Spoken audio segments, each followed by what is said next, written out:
tadi tantangannya sangat ngeri. Solusinya apa nih? Bagi anak muda, mereka yang mau berusaha segala macamnya. Solusinya apa kira-kira? Anak muda belakangan Gen Z itu banyak kan mau usaha, ya kan. Nanti kita bahas tentang pengusaha dulu. Kita bahas tentang kepada anak muda. Mutu pendidikan ini pendidikan itu harus merata. Pemerintah harus membantu memerintahkan semua perwakilan rakyat untuk fokus banget kepada pendidikan agar pendidikan merata. Semua orang bisa mendapatkan fasilitas pendidikan. Nah, program pelatihan keterampilan. Kenapa program keterampilan itu penting? Karena banyak dari anak muda kita ini soft skill itu penting.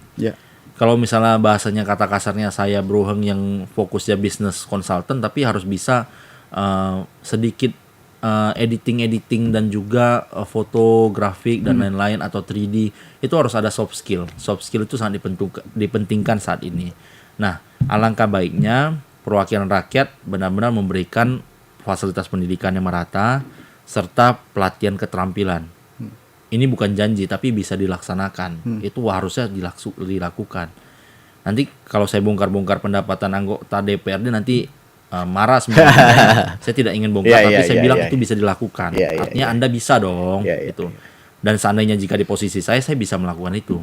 Pelatihan keterampilan, pendidikan yang merata, dan juga dukungan wirausaha. Wirausaha itu bukan hanya semerta-merta kasih uang, nah udah kau buat surat perizinan, uang udah. Tapi benar-benar ada guides dari orang-orang pakar-pakar yang pengusaha. Kalau di luar negeri kan ada Kevin O'Leary, ada Mark Cuban dan lain-lain. Bukan hanya nonton dari YouTube, tapi harus butuh orang Indonesia yang kayak contoh Nadiem Makarim yang benar-benar turun ke masyarakat. Kita ngundang sebagai narasumber dan ngajarin mereka bagaimana hitungan profit and loss. Itulah dukungan kewirausahaan. Lalu ada akses teknologi. Teknologi kita saat ini beberapa masih anak-anak kita yang masih nggak ada internet dan lain-lain. Sedangkan saya rasa food court lebih ada internet, free business hotspot. Kenapa tidak diberikan kepada sebagai marketing campaign kepada sekolah-sekolah dan lain-lain. Jadi anak-anak itu bisa mendapat akses itu. Ketika udah punya akses tuh pasti dong tontonnya ke YouTube nanti pasti adalah Shark Tank dan lain-lain. Jadi terus belajar ilmu-ilmu soft skill itu terus belajar. Lalu juga ada program pembangunan karir. Jadi benar-benar dipimpin bagaimana akhirnya bisa sukses gitu. Jadi kayak program mau lamar kerja, itu semua ada di tim yang bantuin. Makanya saya bilang, saya banyak cita-cita untuk benar-benar generasi muda di Kota Batam ini bisa berpenghasilan lebih dari UMK. Itu tujuan saya. Karena kenapa? Kalau tidak mereka gaji di atas UMK, bukan hanya sedikit loh. Sedikit tuh ibarat kata UMK atau 8 juta.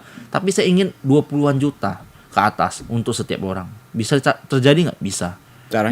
Caranya adalah pelatihan keterampilan ini, program-program ini, saya mendorong mereka untuk bisa mendapatkan proyek-proyek kerjaan-kerjaan dari luar negeri. Tanpa harus keluar negeri. Soalnya banyak dari anak kita ini saat ini sekarang lagi ke Singapura, ke Malaysia, ke Cina, terpisah dari keluarganya karena terpaksa untuk mencari nafkah. Sampai ke Jakarta juga ada. Menurut saya nggak diperlukan itu. Generasi sudah berkembang sampai di titik di mana Anda bisa bekerja dimanapun. Betul. Apakah nanti akan di-replace by AI? Nah, itu saatnya kita membahas kurikulumnya. Itu akan lebih detail lagi ke dalam. Nah, menurut saya berkapabilitas dan saya optimis untuk agar anak muda itu bisa berkembang. Makanya saya bilang jangan karena generasi muda jangan karena temannya mengajak memilih seorang atau karena disponsorin baju, sepatu, atau pakaian lalu habis itu langsung mendukung. Menurut saya Anda mengorbankan masa depan Anda untuk hal-hal sepele. Sayang, dan generasi muda itu sangat pintar. Saya optimis mereka bisa memahami hal tersebut. Nah, itu tentang untuk solusi anak muda. Ya kan. Lalu yang tadi misalnya persoalan-persoalan tadi. Lalu persoalan masalah pengusaha. Kita bahas pengusaha juga. Nah, banyak pengusaha ini kan dipersulit oleh perizinan. Perizin seperti yang saya bilang, apakah mereka sengaja dipersulit karena banyak anggota DPRD yang menjadi calo? Buat apa membayang? Saya nggak berkampanye, tapi bahasanya seandainya saya di posisi berkapabilitas itu, saya akan memberikan gratis. Karena pengusaha ini kalau udah dibantu perizinan ataupun orang-orang yang mau startup kita bantu dia perizinan, ekonomi akan baik. Dia kan menyerap tenaga kerja segala macam ya kan. Uang kopi yang lain-lain itu ya yang diterima oleh anggota DPRD itu bisa dikembangkan untuk usaha. Karena kembangin perizinan ini kalau misalnya udah di birokrasinya sini minta 5, sini minta 10, sini minta 15, sini minta 20. Modal mereka terkeruk dengan biaya-biaya itu. Jangan bebankan mereka, biarkan mereka pengusaha berkembang, biar mereka bisa menyerap lebih banyak lagi. Dan saya percaya pengusaha yang dibantu secara tanpa ada biaya, pengusaha itu akan mengingat dan akan membantu ekonomi kita lebih baik. Itu yang saya inginkan menurut saya. Nah, regulasi birokrasi kita yang komplikasi banget dan ketenaga kerjaan kita yang berkualitas juga sangat buruk. Kemarin ketika kita debat berenam, saya salah satunya mengeluarkan solusi, udah CSR, pemerintah kasih CSR itu dijadikan untuk pelatihan kepada karyawannya. Ya udah, pemerintah sebagai solusinya memberi CSR itu diringankan pajak fiskalnya contohnya. CSR sebenarnya sudah kemarin ngobrol-ngobrol juga, CSR sudah diberikan. Tapi rasa-rasanya lebih ke alokasiannya kali ya yang perlu pengaturan segala macamnya untuk CSR perusahaan-perusahaan di sini. Nah, makanya akhirnya kan CSR sekarang setelah kita diskusi kemarin kan akhirnya pengusaha jadi mulai pikir, oh ya CSR kita pindahin ke training karyawan. Dan sebenarnya itu kan bagus. Jadi makanya bilang ada seorang yang seperti saya untuk mengkritik sebenarnya membantu untuk memperbaiki sistem-sistem yang bolong. Jadi kenapa saya dipersulit, itu maksud saya gitu. Nah, persaingan kemudian pengusaha ini bertahan dengan persaingan yang ketat. Bentar lagi kalau ekonomi crisis risk ke Indonesia, maka daya saing dan daya beli masyarakat itu akan menurun. Pengusaha ini sudah disiapkan belum? Pemerintah sudah persiapkan pengusaha ini agar pengusaha dan perusahaan ini tidak tumbang. Jadi solusinya apa? Solusi yang saya solusikan adalah berdasarkan dari dia punya perusahaan berapa karyawan yang ditanggung perusahaan itu, itulah yang akhirnya di rebate dari tax fiskal itu, agar supaya pengusaha ini ringan, pekerja dapat kerjaan, dan juga ekonomi kita terus bergerak. Itu yang pemikiran saya. Itu yang harus dilakukan menurut saya. Lalu perubahan kebijakan dan perizinan. Kembali lagi kepada perizinan. Karena sebenarnya nggak suka saya ngomong perizinan karena tapi realitanya memang begitu. Karena itu adalah bahan gorengan dan barang jualan mereka kampanye. Jadi menurut saya, ayolah kalau misalnya mau ekonomi bagus, pemerintah nggak pusing juga. Kalau misalnya ekonomi bagus, pajak bagus, everyone happy, government enak loh. Jadi kayak fokusnya cuman udah pengembangan masa depan, kita kerjakan ini. Nggak lagi bahas-bahas tentang yang receh-receh ini. Dan itu terulang terus persoalan-persoalannya. Dan itu kan terus-terus terjadi. Dan makanya saya bilang bertahun-tahun pejabat yang saat ini menjabat sebagai perwakilan rakyat kita, tapi tidak, saya nggak berani bilang mereka nggak bekerja, tapi tidak kerja dengan keras. Karena permasalahan-permasalahan yang kita ketemui saat ini itu terus berulang bertahun-tahun. Udah berapa tahun mereka menjabat? Silakan jawab sendiri, penonton. Kan udah bertahun-tahun menjabat, masa ya mohon maaf, saya bukan bilang saya broheng anak muda pintar segala, cuman mereka pintar juga, cuman mau tak mau, makanya saya bilang mereka kerja kurang keras. Ya mungkin di bidang lainnya kerjanya kan. Ya, kalau misalnya ada beberapa hal yang disoroti, yang dilangkahkan ke sana. Ya, nah itu kan kembali kan tadi solusi untuk pengusaha. Saya komitmen untuk membantu pengusaha, tidak usah bayar fee apapun untuk membantu mereka bisa mengerjakan perizinan. Saya ingin mereka berkembang, meng-hire lah banyak-banyak warga Batam dan juga pekerja yang mencari kerja di Batam untuk bisa mempergerakan ekonomi. Ketika ekonomi sudah baik, saya percaya tugas anggota dewan akan jauh lebih indah dibandingkan mereka saat ini. Artinya kan pusing memang, kan? Iya. Dan persoalan-persoalan apalagi di Batam, tantangannya terus berkembang terus. Ini lagi ribut-ribut soal UMK juga. Nanti tantangan bagaimana ke depan investasi yang masuk segala macamnya, kan repot juga. Cuman UMK, kalau misalnya kita ributin masalah UMK cuma naik 150-300, menurut saya sangat disayangkan karena banyak potensial. Sebenarnya Batam kan dekat dengan luar negeri, menurut saya itu banyak potensial untuk mencapai lebih tinggi. Jadi menurut saya orang Batam bisa, karena kita dekat dengan luar, exposure kita dapat, kita terbuka. Tapi kenapa? Karena kita masih dipimpin oleh pejabat-pejabat lama yang sudah tidak relevan, mereka sendiri tidak tahu AI, mereka tidak tahu tentang what is coming, what is web clouding, web security. Akhirnya terjadi banyak penipuan online dan lain-lain. Itu karena pemimpin kita sudah tidak relevan lagi. Kita ucapkan terima kasih kepada mereka yang sudah memimpin bertahun-tahun, karena mereka telah membantu banyak rakyat buat KTP dan KK, karena itu permasalahan sebelumnya. Tapi kita ucapkan terima kasih dan saatnya kita memilih yang baru, bukan produk lama atau titipan orang tua. Ya, karena tantangan ke depannya lebih itu. Tantangan ke depannya sangat berat. Dan kalau misalnya kita terus-menerus bertahan dengan yang lama, mau sampai kapan kita berubah? Trust me, orang yang kaya tidak akan terselamatkan kali ini dengan persaingan saat ini. Soalnya permasalahan yang dibuat di luar negeri dan juga world ekonomi itu terus berguncang. Akhirnya kita bisa jadi tidak ikut daya saing masyarakat kita berkurang. Ketika daya saing masyarakat kita berkurang, daya beli kita berkurang. Daya beli kita berkurang, akhirnya biaya hidup yang sangat tinggi. Akhirnya banyak pengangguran yang tidak bisa bertahan hidup. Akhirnya menyampingkan pendidikan, yang akhirnya pendidikan itu dapat membantu permasalahan ini semua. Jadi it's all link. Jadi kalau nggak ada pemimpin yang mengetahui masalah itu, you are in trouble. Kalau persoalannya kan begini, Bob. Persoalannya ada misalnya Dewan, DPRD, pemerintah, ya kan?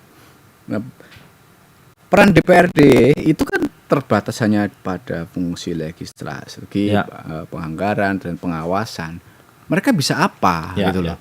Jadi kan karena kan kebijakan tetap di pemerintah. Seperti kemarin lah. Kemarin ada yang bilang bapaknya cuma di kota. Bisa apa kan gitu kan. Tapi kan di kampanye bukti bukan nyanyian gitu kan. Aku tak sebut lah. Tidak ada penyerangan. Nothing personal.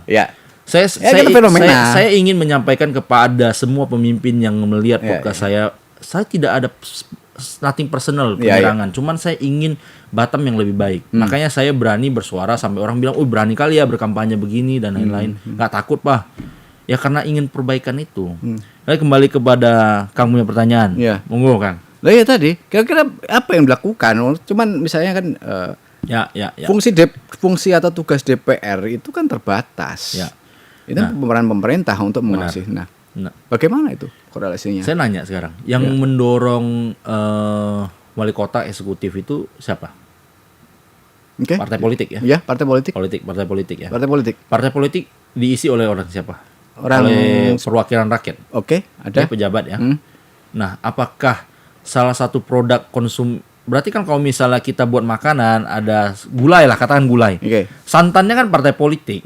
Kalau misal terjadi masakan gulainya lari yang agak aneh rasanya, bisa diintervensi dengan bahan produk awalnya yang bisa melobi lah ibarat kata menyelesaikan masalah itu. Nah itu kan harusnya sebenarnya bisa dilakukan. Tapi malah yang ditunjukkan mengkritik ke publik, mengeluh ke masyarakat bahwa ketidakcocokan antara provinsi kota, lalu habis itu pejabat dengan partai. Jadi masyarakat mau ngomong sama siapa? Gitu. Kan lucu gitu. Kalau saya kemarin itu jujur aja saya turun ke DPP menyelesaikan masalah ini. Ya itulah fungsi sebagai ketua partai saat itu. Sekarang kan saya nggak menjabat ketua partai apapun. Ya pengen jabat ketua partai. Saya rasa untuk saat ini saya ditawarin banyak posisi jabatan partai, cuman saat ini belum saya terima. Saya nggak berani saya bilang menolak, tapi saya saat ini enggak lah. Belum dulu. Sekarang saya bebas mengkritik dan berbicara. Dan ketika jadi partai itu saya lebih menuliskan surat secara partaian ya, meminta bahwa masyarakat pemerintah lebih memperhatikan ini. Kayak contoh corona, saya menulis surat kepada Pak Wali minta dibantu. Jadi kan sebenarnya partai ini punya akses ke eksekutif tapi tidak pernah dipakai gitu. Itu yang makanya saya kesal banget dengan perwakilan rakyat yang notabene-nya ya. Nah, ini bro, apa namanya yang tadi misalnya nih. Anggota DPRD gitu kan. Nah. Mungkin saya jawab lebih konkret kan. Lebih konkretnya bagaimana? Anggota dewan bisa menginfluence ataupun mencoba mendorong sebuah kebijakan. Contohnya biaya pendidikan yang mahal. Banyak orang bilang, emang sekolah bisa dipantau oleh pemerintahan, mereka pemilik yayasan dan usaha pribadi. Pertanyaan saya, apakah sekolah itu dikeluarkan izinnya oleh pemerintah atau bukan? Pemerintah. Pemerintah yang mengeluarkan izin. Berarti pemerintah bisa dong intervensi? Ya, merekomendasikan. Betul kan? Kan mereka nggak tahu mereka bayar tax atau tidak. Saya belum pelajari sampai sana. Ada dana bos yang diberikan, ada juga yang katanya menolak juga untuk. Nah, nggak masalah dengan dana bos. Semua perusahaan pasti tunduk pada hukum negara. Ya. Betul ya? Dan kalau di dalam konteks ini kan hukum daerah. Ya.